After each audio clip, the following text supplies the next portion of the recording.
नमस्कार, मी विनीत सर स्वागत करतो आपल्या सर्वांच्या YouTube चॅनलवर। तर विद्यार्थी मित्रांनो, फर्स्ट इयर डिप्लोमाची प्रोव्हिजनल मेरिट लिस्ट ही जाहीर झालेली आहे। मग सर आता ही लिस्ट आम्ही कशी चेक करावी, यामध्ये आम्हाला काय काय चेक करावं लागेल आणि याचा फायदा नेमका काय, याचं काय महत्त्व असतं आणि आता याच्या पुढे आमची प्रोसिजर कशी असणार आहे, याच्या पुढे आम्हाला काय काय करायचंय, कॅप राउंड 1 चे फॉर्म आता सुरुवात होतील, मग हे कॅप राउंड चे फॉर्म कसे भरायचे आहे, सर्व गोष्टी आजच्या व्हिडिओमध्ये आपण डिस्कस करणार आहोत। चला तर व्हिडिओला सुरुवात करूया।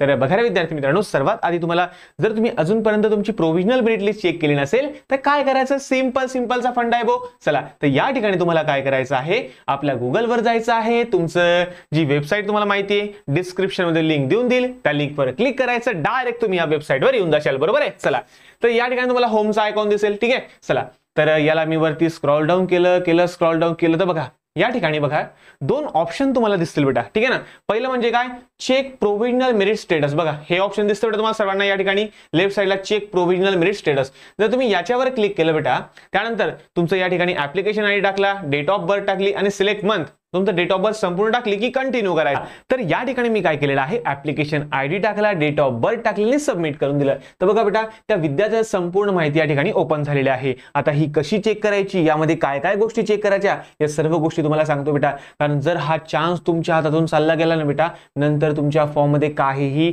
चेंजेस होऊ शकत नाही। तर लक्ष द्या बेटा, तुम्हाला काय काय चेक करायचं आणि याचा काय काय फायदा होईल हे सर्व सांगतोय। पुढचा शेड्यूल कसा असणार हे सर्व सांगतोय। थांबा थोडं, ठीक आहे ना। चला असो, आणि हो चॅनलवर नवीन असाल तर चॅनलला सबस्क्राइब करायचं मात्र विसरू नका, ठीक आहे ना। चला असो, तर बघा बेटा लक्ष द्या, तर सर्वात आधी जेंडर वगैरे चेक करून घ्या व्यवस्थित आहे की नाही, किंवा कॅटेगरी नंतर चेक करून घ्या। तर कॅटेगरीमध्ये ओबीसी असेल तो ओबीसी, एससी एसटी व्हीजेएनटी जे पण कॅटेगरी असेल ती कॅटेगरी व्यवस्थित बघून घ्या की बरोबर आहे किंवा नाही। त्यानंतर पीडब्ल्यूडी आहे का नाही, हँडिकॅप वगैरे आहे का नाही, मायनॉरिटी मध्ये तुम्ही येतात का, लिंग्विस्टिक मायनॉरिटी मध्ये येतात का, हे चेक करून घ्या। नंतर टाइप ऑफ कॅन्डिडेट, महाराष्ट्र, आता जर तुम्ही महाराष्ट्राचे रहिवासी आहात पण चुकून ए च्या ऐवजी बी तर नाही सिलेक्ट झाला ना, बी च्या ऐवजी सी तर नाही सिलेक्ट झाला ना, कारण यावेळेस काय केलं माहिती का की डॉक्युमेंट संदर्भात खूप जास्त स्ट्रिक्ट ऍक्शन होणार आहे।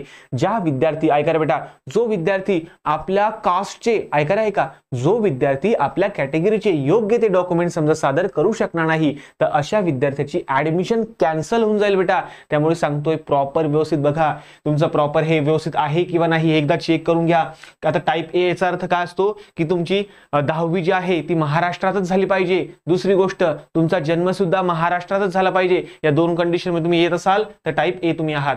नंतर तुमची डिस्ट्रिक्ट कोणती आहे, टीएफडब्ल्यूएस तुम्ही यस केलेला आहे की नाही, ईडब्ल्यूएस यस केलेला आहे की नाही, तुम्ही अनाथ आहेत की नाही हे एकदा चेक करून घ्या। त्यानंतर 10वीचे मार्क तुम्हाला व्यवस्थित आहे की नाही हे चेक करून घ्या बेटा, म्हणजे टोटल मार्क किती मिळाले होते 500 पैकी, त्यानंतर मॅथ्स मध्ये किती मार्क होते, सायन्स मध्ये किती मार्क होते, इंग्लिश मध्ये किती मार्क होते बेटा, हे मार्कांवाईज प्रॉपर चेक करून घ्या बाळांनो। पर्सेंटेज चेक करून घ्या। नंतर समजा 10वीचा सीट नंबर वगैरे असेल, म्हणजे जी पण माहिती तुम्हाला या ठिकाणी दिसते बेटा ही माहिती चेक करून घ्या, ठीक आहे ना। चला, आणि त्यानंतर येतो बेटा तुमचा सर्वात महत्वाचं काय, सर्वात महत्वाचं म्हणजे तुमचा state level general merit number, SLGMN, आणि याच नंबरवरून तुम्हाला ऍडमिशन मिळत असते बेटा, ठीक आहे ना। चला असो, काय state level general merit number म्हणजे तुम्ही ऑल ओव्हर महाराष्ट्रामधून कितवे विद्यार्थी आहात, ठीक आहे ना। चला, आता तुम्ही म्हणता ना की मग माझी आजी म्हणते, माझे आजोबा म्हणता, माझे वडील म्हणतात माझा मुलगा लाखात आहे की, आता बघा किती वेळा लाखात आहे की का हजारात आहे की हे बघून घ्या बेटा, ठीक आहे ना। चला असो, तर बघा हा तुमचा आहे बेटा state level general merit number, याच्यावरून तुम्हाला ऍडमिशन वगैरे मिळत असते। जर तुम्ही स्टेट लेव्हल कॅटेगरी वाईज जर बघितलं, म्हणजे कॅटेगरी मधून जर तुम्ही बघशाल तर कॅटेगरी मधून हा विद्यार्थी 10,767 आहे। होम डिस्ट्रिक्ट म्हणजे या जिल्ह्यामध्ये, या जळगाव जिल्ह्यामध्ये त्याचा नंबर लागतो 1929 आणि टीएफडब्ल्यूएस मध्ये जर बघितलं तर त्याचा नंबर लागतो बेटा 16,175 स्टेट लेवल मध्ये पूर्ण महाराष्ट्रामध्ये, ठीक आहे ना।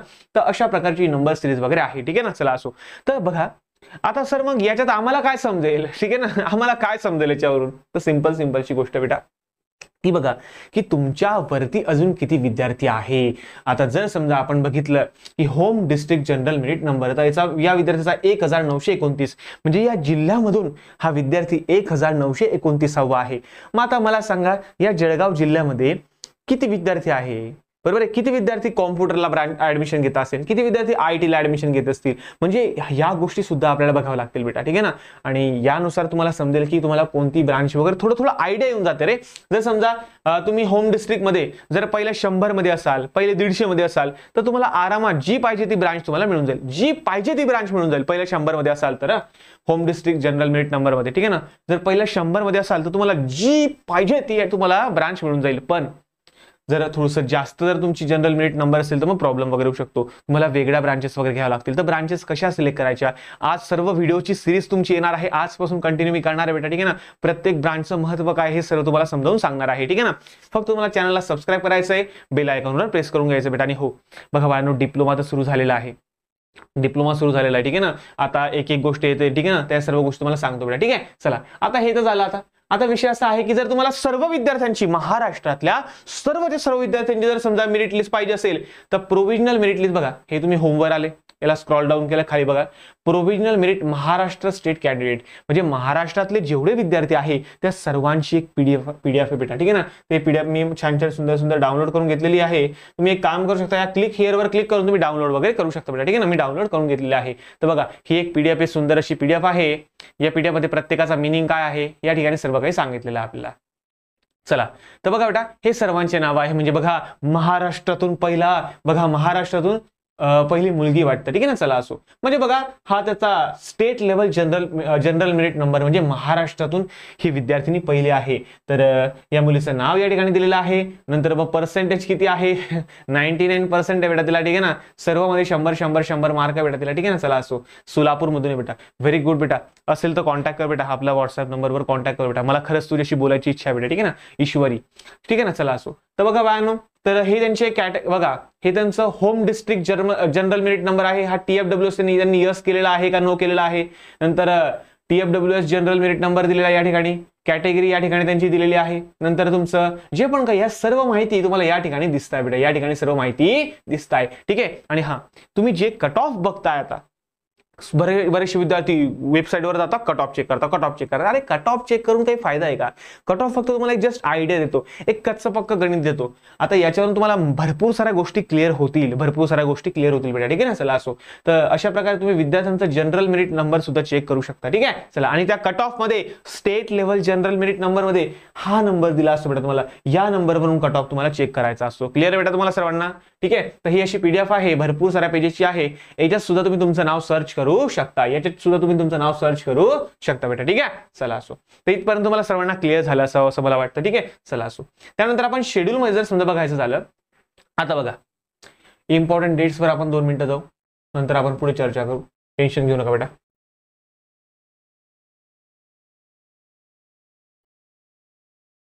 चला बघा, आता सर्वांनी फॉर्म तर भरले, 18 तारीख शेवटची होती, ती येऊन गेली. आता बघा तुमचं सर्व डॉक्युमेंट्स वगैरे अपलोड वगैरे झाले असेल.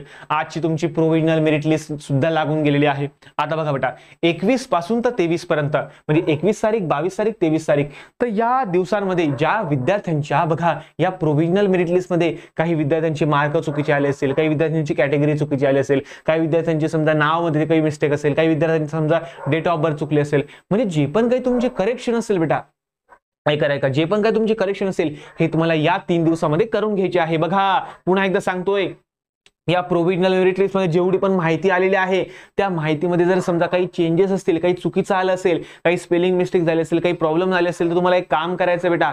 बघा, जर तुम्ही फिजिकल स्क्रुटिनी हे ऑप्शन निवडलं असेल तर लवकरात लवकर तुम्ही काय करायचं, फॅसिलिटेशन सेंटरला जायचंय, म्हणजे जवळील डिप्लोमा कॉलेजला जायचंय, त्या ठिकाणी या गोष्टी तुम्हाला एक्सप्लेन करायच्या आहे आणि त्यानंतर सर्व काही करेक्ट करून घ्यायचंय. आणि ज्या विद्यार्थ्यांनी ई स्क्रुटिनी ऑप्शन निवडला असेल त्यांच्या लॉग इन केल्यानंतर तुम्हाला डिस्क्रिपन्सी हा नाव दिसत असेल तर डिस्क्रिपन्सीवर क्लिक करून तुम्हाला योग्य तो पर्याय निवडून योग्य ते डिस्क्रिपन्सी सादर करून फॉर्मला अनलॉक करायचं आहे. आणि फॉर्म अनलॉक झाल्यानंतर योग्य ते डॉक्युमेंट्स अपलोड करून पुन्हा फॉर्म सबमिट करायला बेटा, ठीक आहे ना. तर हे कसं होतं, काय होतं, लगेच व्हिडिओ टाकतो. आता हे झाल्यानंतर लगेच अर्धा ते 1 तासामध्ये हा व्हिडिओ पडून जाईल की कशा प्रकारे डिस्क्रिपन्सीला क्लेम करता, कशा प्रकारे ग्रीव्हियन्स सादर करता, हे सर्व काही तुम्हाला मी सांगून देणार बेटा, ठीक आहे ना. चला असो, तर 21 ते 23 झालं की 25 तारखेला तुमची लागणार आहे बेटा फायनल मेरिट लिस्ट. 25 तारखेला तुमची लागणार बेटा फायनल मेरिट लिस्ट. आणि फायनल मेरिट लिस्ट लागल्यानंतर लक्षात घ्या, फायनल मेरिट लिस्ट लागल्यानंतर कोणत्याही प्रकारचा चेंज हा ऍक्सेप्ट होत नाही. जर तुमची कॅटेगरी ओपन असेल तर ओपनच राहील, जी पण काय असेल ती रिझर्व्ह असेल तर रिझर्व्ह राहील बेटा. जे पण तुमचे मार्क्स आहेत त्यानुसार तुम्हाला ऍडमिशन मिळेल. आणि जर समजा ऍडमिशनच्या वेळी त्याच्यात समजा काही खोटेपणा आढळला, तुमची सीट कॅन्सल करण्यात येईल बेटा. कारण यावेळेस डॉक्युमेंट्स भरपूर जास्त, खूप जास्त कडक निर्बंध त्यांनी लावलेले बेटा, ठीक आहे ना. जर तुम्ही योग्य ते डॉक्युमेंट्स दाखवण्यासाठी अयशस्वी ठरले तर तुमचं ऍडमिशन कॅन्सल होईल बेटा, पहिलेच सांगतोय, ठीक आहे ना. आणि तुम्हाला पुढील कॅप राऊंड साठी इलिजिबल तुम्ही राहणार नाही, ते लक्षात ठेवायचं बेटा, ठीक आहे. चला असो, तर 25 ला तुमची लागून जाईल बेटा फायनल मेरिट लिस्ट. त्यानंतर काहीच चेंजेस होणार नाही. तर जे असेल ते आता चेंजेस करून घ्या. 21 ते 23 मध्ये सर्वचे सर्व चेंजेस करून घ्या बेटा. 24 नंतर किंवा 23 संध्याकाळनंतर कोणताही चेंज तुमच्या फॉर्म मध्ये ऍक्सेप्ट होणार नाही. त्यानंतर बघा बेटा 25 तारखेला काय होईल माहिती का, बघा लक्ष द्या, सीट मॅट्रिक्स जाहीर होईल. म्हणजे की प्रत्येक कॉलेजेसमध्ये की एखादं गव्हर्नमेंट कॉलेज आहे, मग या गव्हर्नमेंट कॉलेजला कॉम्प्युटरसाठी किती विद्यार्थ्यांची म्हणजे किती जागा आहे, किती जागा शिल्लक आहे, म्हणजे शिल्लक म्हणजे किती जागा व्हॅकंट आहे. त्यानंतर दुसरी गोष्ट की मेकॅनिकलसाठी जागा किती, इलेक्ट्रिकलसाठी जागा किती, ENTC साठी किती, IT साठी किती. तर हे सर्व जाहीर होईल बेटा 25 तारखेला की या कॉलेजला या ब्रांचसाठी एवढ्या एवढ्या जागा आहे. हे सर्व जाहीर होईल बेटा 25 जुलैला.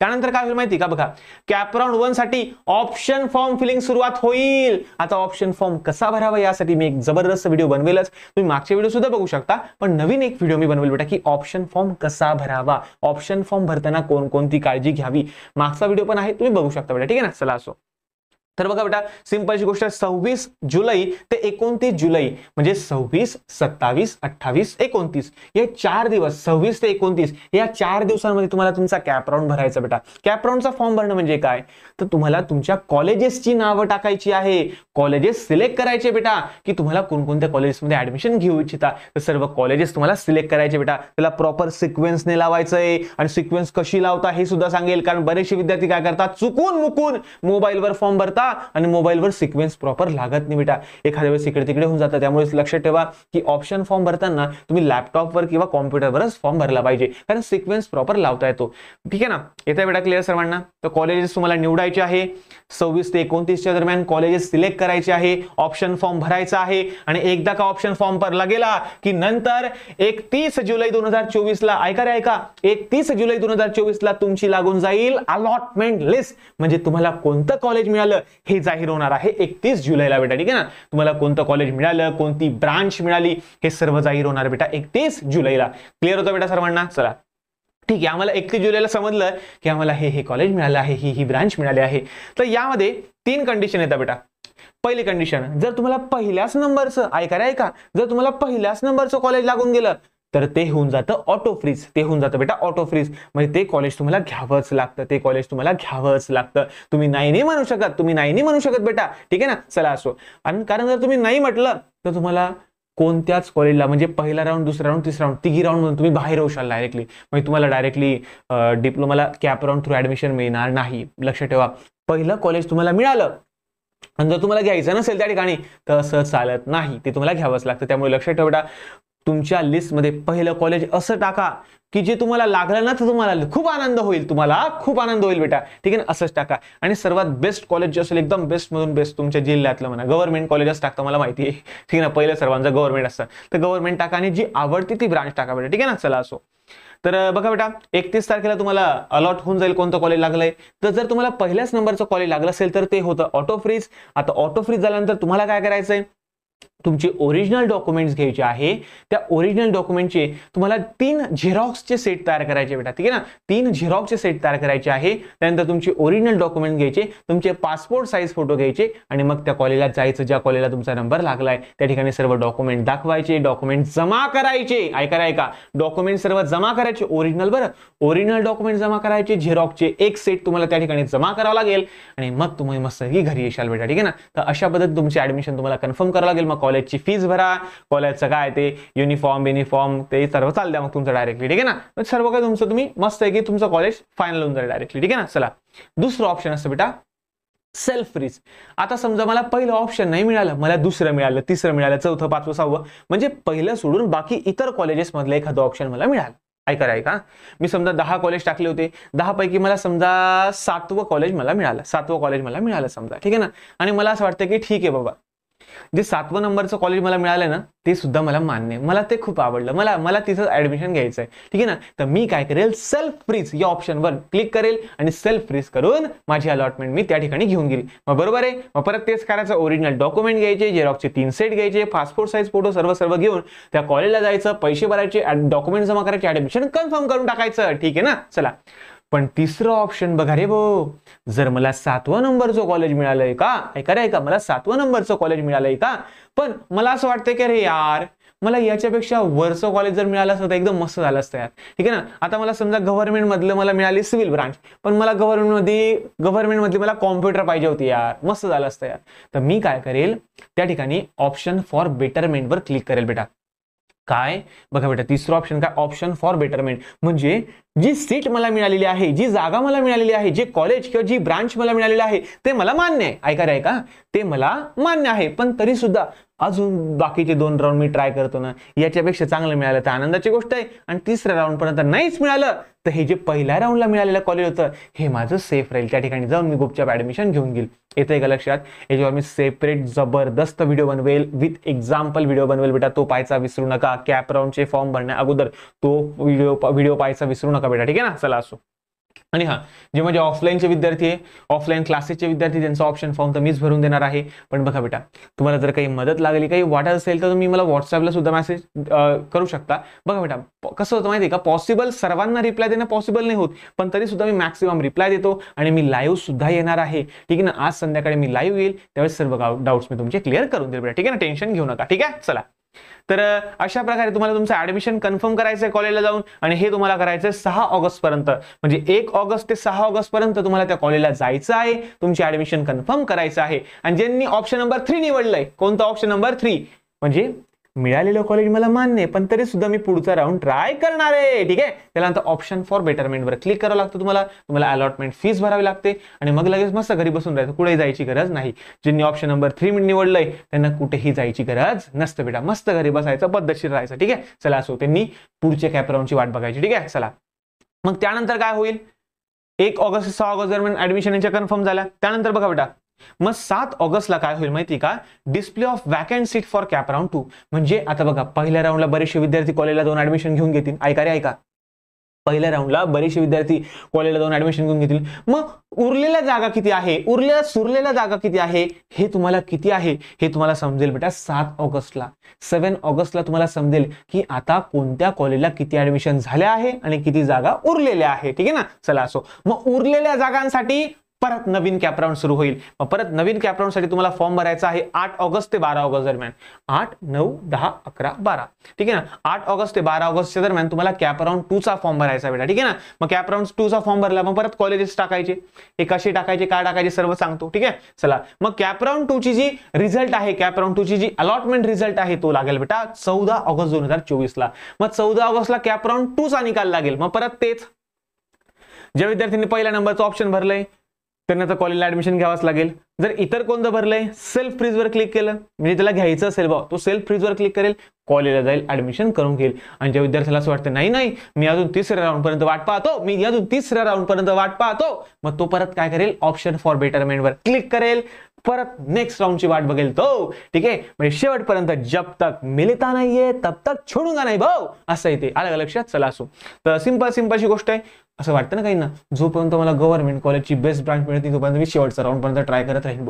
आणि मला असं वाटतं बेटा, सर्वांनी बघा, ज्यांना चांगलं आवडतं कॉलेज मिळालं त्यांनी लगेच घेऊन टाका. पण ज्याला समजा असं यार पाहिजे होती मेकॅनिकल सॉरी पाहिजे होती, समजा मला गव्हर्नमेंटचं मेकॅनिकल पाहिजे होतं आणि मला प्रायव्हेटचं मेकॅनिकल मिळून गेलं, मग मी काय करतो, गव्हर्नमेंटच्या मेकॅनिकलसाठी प्रयत्न करतो 3ऱ्या राऊंड पर्यंत. तसं नक्की करा बेटा, ठीक आहे ना, असं नक्की करा, ठीक आहे. चला असो, तर सिंपलची गोष्ट आहे. मग परत हे चालू होईल, मग 16 ते 20 ऑगस्ट पर्यंत तुम्हाला तुमचं जे कॅप राऊंड 2 साठी ज्यांना कॉलेज मिळालं होतं त्यांनी कॉलेजला जायचं, डॉक्युमेंट जमा करायचे, ऍडमिशन कन्फर्म करायचं बेटा, ठीक आहे. चला, मग परत 21 ऑगस्टला काय होईल माहिती का, आता बघा, पहिल्या राऊंडला काही विद्यार्थ्यांचे ऍडमिशन झाले, बरोबर आहे. दुसऱ्या राऊंडला काही विद्यार्थ्यांचे ऍडमिशन झाले एखाद्या कॉलेजला. मग आता उरलेल्या सुरलेल्या जागा ज्या आहे त्या किती आहे, कोणत्या कॉलेजला कोणत्या ब्रांचसाठी किती जागा उरलेल्या आहे. तर हे जर समजा आपल्याला जाहीर होतं, हे आपल्याला माहिती पडतं 21 ऑगस्ट 2024च्या वेळेला, ठीक आहे ना. चला असो. आणि मग त्यानंतर 22 ते 26 ऑगस्ट दरम्यान कॅप राऊंड 3 चा फॉर्म तुमचा भरला जातो. परत नवीन कॉलेजेस टाकायचे आणि त्याचा रिझल्ट लागेल बेटा तुमचा 28 ऑगस्ट 2024 ला. म्हणजे कॅप राऊंड 3 चा शेवटच्या कॅप राऊंडचा रिझल्ट तुमचा लागेल बेटा 28 ऑगस्ट 2024 ला. आणि मग कॅप राऊंड 3 संपले, तुम्हाला जे जे कॉलेज मिळालं असेल त्या ठिकाणी जाऊन ऍडमिशन करून घ्यायचं, ठीक आहे ना. चला असो. आणि बघा विद्यार्थी मित्रांनो, आता बघा 10 शेवटचं 29 ऑगस्ट ते 2 सप्टेंबर 2024 पर्यंत कॅप राऊंड 3 मध्ये ज्या ज्या विद्यार्थ्यांना कॉलेजेस मिळालेले आहे त्यांनी आपापले ऍडमिशन करून घ्यायचे बेटा, ठीक आहे ना. आता हे तर आम्हाला समजलं सर, हे तर आम्हाला समजलं. पण असे काही विद्यार्थी बघा बेटा, असे काही विद्यार्थी की ज्यांना कॅप राऊंड 1 मध्ये सुद्धा कॉलेज मिळालं नाही, 2 सुद्धा कॉलेजला 2 ला सुद्धा कॉलेज मिळालं नाही, 3 ला सुद्धा कॉलेज मिळालं नाही, मग अशांनी काय करायचं. आता समजा एखाद्या विद्यार्थ्याला आहे 60%, किती आहे 60%, फक्त 60%. आणि तो विद्यार्थी लिस्ट कशी बनवली माहिती का भाऊने, गव्हर्नमेंट कॉम्प्युटर, गव्हर्नमेंट IT, बस एवढंच टाकलं त्याने डायरेक्टली. नंतर मी एखादा प्रायव्हेट IT, प्रायव्हेट कॉम्प्युटर. आता 60% वाल्यांना गव्हर्नमेंट कॉम्प्युटर मिळणार आहे का बेटा. पण त्यांनी काय लिस्ट मध्ये 4 नाव टाकले भाऊ, government computer, government IT, government ENTC आणि एखादं प्रायव्हेट टाकून दिलं कॉम्प्युटरचा, ठीक आहे ना. आता 4 पहिल्या राऊंडला त्यांनी 4च कॉलेज टाकले, एक पण मिळालं नाही. दुसऱ्या राऊंडला पण त्यांनी 4च कॉलेज टाकले, एक पण मिळालं नाही. तिसऱ्या राऊंडला सुद्धा त्यांनी 4च कॉलेज टाकले, एक पण मिळालं नाही.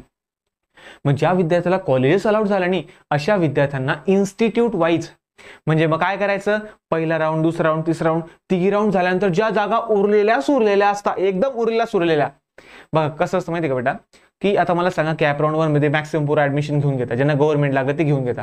दुसऱ्या राऊंडला ज्यांना गव्हर्नमेंट मध्ये बऱ्यापैकी चांगली सीट मिळाली ते घेऊन घेता. आणि तिसऱ्या राऊंडला विद्यार्थ्यांना जे बी मिळालं असेल ते विद्यार्थी घेऊन घेता.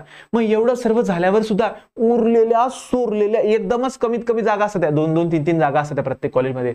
तर त्या जागेसाठी मग तुम्हाला काय करावं लागतं, कॉलेजला जावं लागतं, त्यांना सांगावं लागतं भाऊ सर मला ऍडमिशन द्या सर, मला काहीच पर्सेंटेज नाही पडले सर, मला कॅप राऊंड 1, 2, 3 मध्ये काहीच कॉलेज मिळाले नाही सर, मला ऍडमिशन द्या सर. मग अशा वेळेला तुमची ऍडमिशन ही मॅनेजमेंट कोट्यातून होते. तुम्हाला ओपन कॅटेगरीची फी भरावी लागते, लक्षात ठेवा. तुम्हाला ओपन कॅटेगरीची फी भरावी लागते. जे तुम्ही SC असाल, ST असाल, VJ, NT, OBC काही बी असाल, तुम्ही मुलगी असाल, मुलींना फ्री शिक्षण झालेले, तुम्ही काही बी असाल, तुम्हाला ओपन कॅटेगरीचीच फी भरावी लागते बेटा. कारण तुम्ही बघा कॅप राऊंड 1, 2, 3 यामध्ये ज्या विद्यार्थ्यांचं ऍडमिशन होत नाही अशा विद्यार्थ्यांना ओपनची मॅनेजमेंट कोट्यातून ऍडमिशनची फी भरावी लागते बेटा, ठीक आहे, हे लक्षात घ्या. त्यामुळे कॅप राऊंड 1, 2, 3 मध्ये तुम्हाला कॉलेज मिळालंच पाहिजे आणि त्या ठिकाणी तुम्हाला ऍडमिशन घ्यायची. पण यथा कदाचित नाहीच मिळालं किंवा ज्या विद्यार्थ्यांचं नाव या प्रोव्हिजनल मेरिट लिस्ट मध्ये आलंच नाहीये, ठीक आहे ना, ज्यांनी फॉर्मच भरला नाही किंवा फॉर्मला व्हेरीफायच केला नाही, फॉर्मला सबमिट करायचं राहून गेलं, पूर्ण फॉर्म भरला होता आपण फॉर्मला सबमिटच करायचं राहून गेलं किंवा शेवटपर्यंत पेमेंटच केलं नाही किंवा त्यांचं पेमेंट अडकून गेलं, पेमेंट सक्सेसफुल झाला नाही, जे पण काही प्रॉब्लेम असेल अशा विद्यार्थ्यांना कॅप राऊंड 1, 2, 3 मध्ये ऍडमिशन घेता येणार नाही. कॅप राऊंड 1, 2, 3 चे फॉर्म त्यांना भरता येणार नाही बेटा, ठीक आहे ना. बघा तुम्ही जर बघू शकत असाल तर बघा मग असे कोणकोणते विद्यार्थी आहे की ज्यांना कॅप राऊंड मध्ये ऍडमिशन भेटणार नाही. तर बघा मी होमवर जातो, होमवर गेल्यानंतर बघा बेटा खालती list of duplicate IDs block for provisional merit, म्हणजे कोणकोणत्या विद्यार्थ्यांना ब्लॉक करण्यात आलेला आहे, ठीक आहे ना. तर तुम्ही याच्यावर क्लिक केलं ना बेटा, तर ज्या विद्यार्थ्यांना ब्लॉक केलेला आहे ना त्यांची लिस्ट तुम्हाला या ठिकाणी दिसेल बेटा. आणि या विद्यार्थ्यांना आता कॅप राऊंडचे फॉर्म भरता येणार नाही बेटा, ठीक आहे ना. हे जे विद्यार्थी दिसतात ना बेटा ज्यांनी 2-2 वेळा बघा, काही बघा 2-2 वेळा फॉर्म भरलेले आहे, तर समजा या मुलीने समजा काही जे पण काय असेल, या मुलाने समजा काही केलं असेल, जे पण काय असेल, तर यांचं आहे ना ब्लॉक करण्यात आलेलं बेटा. काय करण्यात आलेलं, ब्लॉक करण्यात आलेले. डबल ज्यांनी फॉर्म भरलेले किंवा काही विद्यार्थ्यांनी पेमेंटच केलं नाही, काही केलं नाही, म्हणजे जे पण काही प्रॉब्लेम असेल ना तर त्यांना ब्लॉक करण्यात आलेलं बेटा. आणि आता त्यांना कॅप राऊंडचे फॉर्म भरता येणार नाही. अशा विद्यार्थ्यांना इन्स्टिट्यूट लेवलला जाऊन ऍडमिशन घ्यावं लागेल मॅनेजमेंट कोट्यातून, ठीक आहे ना. आणि ते घ्यावं लागेल त्यांना 10 सप्टेंबरच्या आसपास किंवा 10 सप्टेंबरच्या आसपास बेटा, ठीक आहे ना. चला, तर अशा पद्धतीने तुम्हाला सर्वांना क्लिअर वगैरे झालं असेल की आता हे पूर्ण प्रोसेस कशी असेल. आणि हा तुमचं 10 तारखेला सर्व प्रोसेस संपून जाईल आणि 11 तारखेपासून तुमचं कॉलेज सुरू होऊन जाईल. 11 किंवा 12 तारखेपासून तुमचं कॉलेज सुरुवात होऊन जाईल. फर्स्ट इयरचं कॉलेज सुरुवात होऊन जाईल सर. हो सर, हो बेटा. तर विषय असा आहे की कॉलेजचा टायमिंग तुम्हाला सर्वांना माहिती की नियर अबाउट जर पकडला ना तर जे रेग्युलर वाले असतात ते 10 ते 6 कॉलेज असतं आणि जर शिफ्ट वाले असेल तर सकाळी 7 वाजेपासून 8 वाजेपासून, ते डिपेंड करतं कॉलेज वाईज, ठीक आहे ना. चला असो, तर सांगतो बेटा. आता बघा डिप्लोमाला तुम्ही ऍडमिशन बघा, आता प्रोसेस सर्व व्यवस्थित झालेलं बेटा, प्रॉपर सर्व काही झालेलं आहे, तर अभ्यासाला लागून जा बेटा, ठीक आहे ना. डिप्लोमा जेवढा सोपा वाटतो तेवढा सोपा नाहीये बाळांनो, ठीक आहे ना. हो, पण बघा, आणि जर तुम्ही ऑनलाईन क्लासेसच्या शोधात असाल तर आताच डाउनलोड करून घ्या बेटा विनीत ट्युटोरियल्स ऍप्लिकेशन, ॲप्लिकेशन ज्यामध्ये डिप्लोमाचे ऑनलाईन क्लासेस म्हणजे basic mathematics, basic physics, basic chemistry, लवकरच इंग्लिश सुद्धा लॉन्च होणार आहे. ते सर्व कोर्सेस तुम्हाला या ठिकाणी मिळून जातील आणि ते सुद्धा अतिशय कमी किमतीत. आणि ज्या विद्यार्थ्यांना 85 पेक्षा जास्त टक्के मिळालेले आहे त्यासाठी विशेष स्कॉलरशिप सुद्धा आहे, विशेष सवलत सुद्धा, विशेष डिस्काउंट बेटा. तर ज्या विद्यार्थ्यांना 85 पेक्षा जास्त टक्के असेल त्यांनी लवकरच व्हॉट्सअपला मेसेज करा. डिस्क्रिप्शन मध्ये व्हॉट्सअप नंबर वगैरे दिला आहे. आणि हो बघा बेटा, ऑनलाईन क्लासेसमध्ये डेमो लेक्चर बघा फ्री ऑफ कॉस्ट बेटा, पैसे लागत नाही. जर तुम्हाला पहिल्या सेमिस्टरचे सर्व नोट्स पाहिजे असेल, काही इतर गोष्टी पाहिजे असेल तर डाउनलोड करून घ्या बेटा विनीत ट्युटोरियल्स ॲप्लिकेशन, ज्यामध्ये फ्री ऑफ कॉस्ट तुम्हाला पैसे लागणार नाही बेटा. फक्त रजिस्ट्रेशन करायचं आहे. फक्त तुम्हाला काय करायचं बेटा, बेसिक मॅथमॅटिक्स M1 झाला, फिजिक्स झाला, केमिस्ट्री यांचे फ्री डेमो लेक्चर पहा. जर माझं शिकवणं आवडलं, आमच्या फॅकल्टीचं शिकवणं तुम्हाला आवडलं तर नक्की तुम्ही कोर्स परचेस करू शकता, ऑनलाईन क्लासेस परचेस करू शकता. एकदम कमी प्राइस ठेवले बेटा. आणि हो, जर तुम्ही जळगाव मधले असाल तर आपल्या ऑफलाईन कोचिंग क्लासला नक्की भेट द्या. बसा 3-4 दिवस शिकवणं बघा शिकवणं बघा आणि मग नंतर निर्णय घ्या बेटा. नंतर निर्णय तुमचा आहे बेटा. ठीक आहे, चला. तर अशा प्रकारे संपूर्ण शेड्यूल असेल. ऑनलाईन क्लासेस बद्दल तुम्हाला सांगून दिलं बेटा. आणि हो बघा बाळांनो, बरेचसे विद्यार्थी काय करतात, M1 ला इकडे लावतील, तिकडे युट्यूब वरून अभ्यास करतील, सर्व करता बेटा. आणि M2 ला माझ्याजवळ येतात, सर M1 बॅक राहिला सर, M1 मी पासच नाही होऊ शकलो सर, आता काय करावं सर. बघा बेटा, जर तुमचं बेसिकच कच्चं राहून गेलं तर आम्ही पुढे काय करू शकतो बेटा. मग ती सवय लागते बॅकलॉग राहण्याची. ठीक आहे ना. तर पहिल्यापासून अभ्यास करा बेटा. आताच कॉलेज केव्हा चालू होईल तुमचं, सप्टेंबर महिन्यात, लगेच नोव्हेंबर डिसेंबर मध्ये तुमची एक्झाम बेटा. तर मला सांगा 2 ते 3 महिन्यात तुमचा अभ्यास होईल का, पूर्ण सिलेबस तुमचा कव्हर होईल का. तर बघा बाळांनो, सिंपलची फंड आहे, सिंपलचा फंड आहे आपल्या. आता जॉईन करून घ्या बेटा ऑनलाईन क्लासेस. नाही बघा, अगर शिकवणं आवडलं ना तरच जॉईन करा बेटा, नाही तर करू नका बेटा, बिलकुल करू नका. ठीक आहे ना. आणि हो, आवडेलच तुम्हाला आपलं युट्यूब चॅनल सुद्धा आहे विनीत ट्युटोरियल, त्यावर सुद्धा free of cost demo lecture सुद्धा टाकलेले बेटा. ठीक आहे ना, ते जाऊन तुम्ही बघू शकता. ठीक आहे, चला असो. तर आशा करतो की आजचा व्हिडिओ तुम्हाला हेल्पफुल ठरला असेल. तर भेटूया पुढच्या नवीन व्हिडिओमध्ये. आणि हो, मी लाईव्ह सुद्धा येत राहणार आहे तुमचे डाऊट्स क्लिअर करण्यासाठी. भरपूर वेळा मी लाईव्ह सुद्धा येईल, तुमचे क्वेश्चन सुद्धा सॉल्व्ह करायचा प्रयत्न करेल. ठीक आहे, चला तर भेटूया पुढच्या नवीन व्हिडिओमध्ये. तोपर्यंत धन्यवाद.